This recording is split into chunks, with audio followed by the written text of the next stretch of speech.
Hello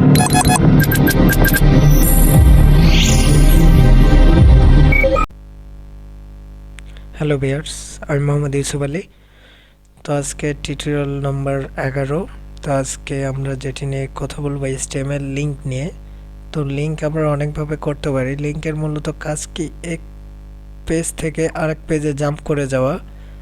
আমি ডিটেলসে link নিয়ে আলোচনা করব। আমাদের লিঙ্কের পার্ট 3টি হবে। তো চলুন আজকে যেটি নিয়ে লিঙ্ক নিয়ে আলোচনা করব সেগুলো হচ্ছে, প্রথমে হলো হাইপার লিঙ্ক। এটিকে হাইপার লিঙ্ক বলা হয়।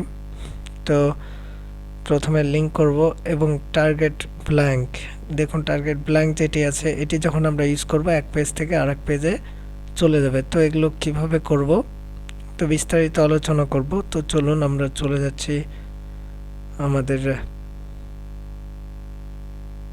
ফোল্ডারে। তো দেন এখানে দেখুন আমি আগে থেকে একটি ফাইল তৈরি করে রেখেছি HTML। অবশ্যই এক্সটেনশনটা HTML রাখতে হবে।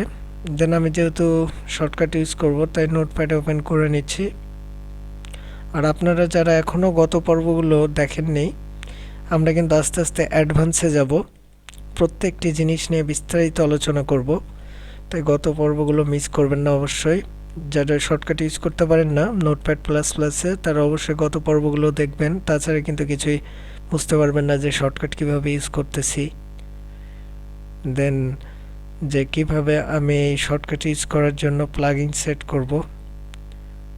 তো এগুলো শিখতে পারবেন না। তাই আগে গত পর্বরা যারা এখনও দেখেননি তারা অবশ্যই দেখে আসবেন। তো কথা না বাড়িয়ে আমরা কাজে চলে যাই।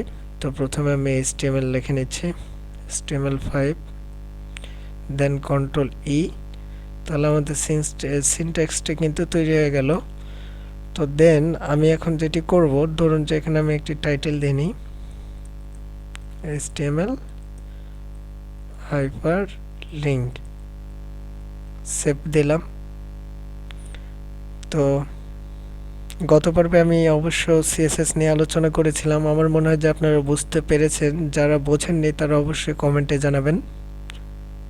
তো CSS এগুলো নিয়ে আরও অ্যাডভান্স আলোচনা করব। আমরা যে বেসিক লেভেলে যেগুলো এখন শিখতেছি, এগুলোরও একটু একটু করে শিখতে শিখতে অ্যাডভান্সে যাব, কারণ এগুলো নিয়ে আবার বিস্তারিত আলোচনা করা হবে অ্যাডভান্সে। তো এখন এখানে আমি নিলাম, দেন Ctrl+E প্রেস করলাম। তো হাইপারলিঙ্ক দেখুন চলে আসছে, হার্ফ। তো এখানে এখন আমি কি করব, এখানে আমি দিলাম গুগল।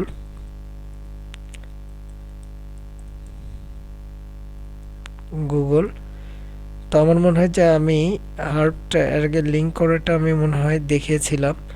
তো এখন আমি যদি এই পেজটি আমি ওপেন যদি করি,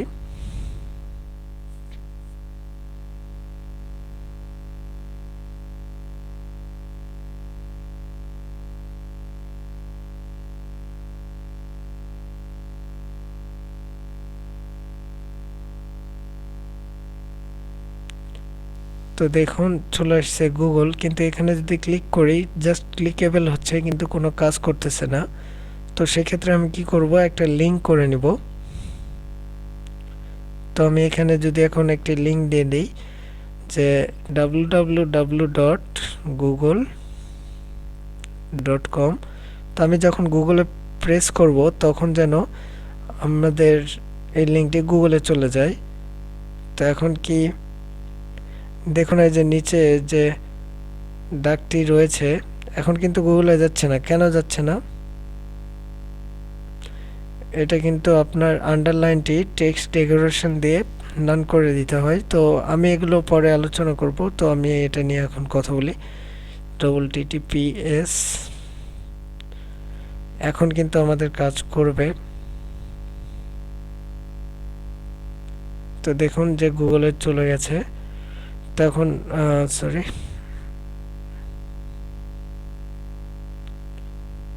তো এখন তো গুগলে তো চলে যাচ্ছে, কিন্তু আমাদের মূলত কাজ হবে কি,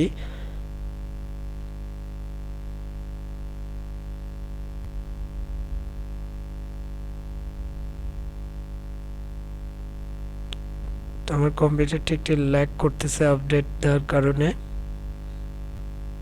তো আমি চাচ্ছি কি যখন আমি এখানে প্রেস করব তখন এটি যেন আমাদের একটি নতুন পেজে ওপেন হয়। সেক্ষেত্রে এখানে কি করব, আমি টার্গেট অ্যাট্রিবিউটটি ইউজ করব। Target equal to underscore blank.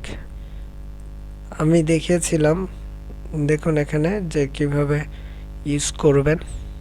তো এখন আমি এখানে যদি রিফ্রেশ করি, তো এখন এখানে যদি প্রেস করি তো দেখুন যে আমাদের আরেকটা পেজে জাম্প করে যাচ্ছে। আবার এখানে যদি আমি টার্গেট ব্ল্যাঙ্ক না করি তারপর কিন্তু জাম্প করে যাচ্ছে। দুই কথাটি একই, কিন্তু একটি নিউ উইন্ডো ওপেন হচ্ছে আর একটিতে হচ্ছে না। তো আমি এখন যদি আন্ডারস্কোর ব্ল্যাঙ্ক করি তো আমাদের এখানে অবশ্যই স্টাইলটি ইউজ করতে হবে। দেন এখানে আমি টেক্সট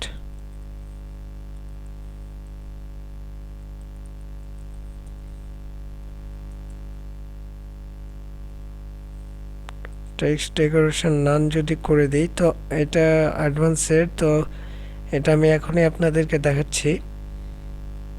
তো এগুলো নিয়ে আরও পরে বিস্তারিত আলোচনা করব। তো আজকের টিউটোরিয়ালটি এই পর্যন্ত। অবশ্যই যদি ভিডিওগুলো ভালো লাগে আপনারা লাইক কমেন্ট শেয়ার করবেন এবং সাবস্ক্রাইব করবেন, কারণ আমি একটু একটু করে শেখাবো আপনাদের, যাতে কোনো সমস্যা না হয় ধাপে ধাপে। এবং পরবর্তীতে এগুলো নিয়ে প্রজেক্ট বানাবো, যেন আপনাদের যে সমস্যাগুলো যেন না থাকে HTML নিয়ে। তো আজকের টিউটোরিয়াল এখানে শেষ করতেছি।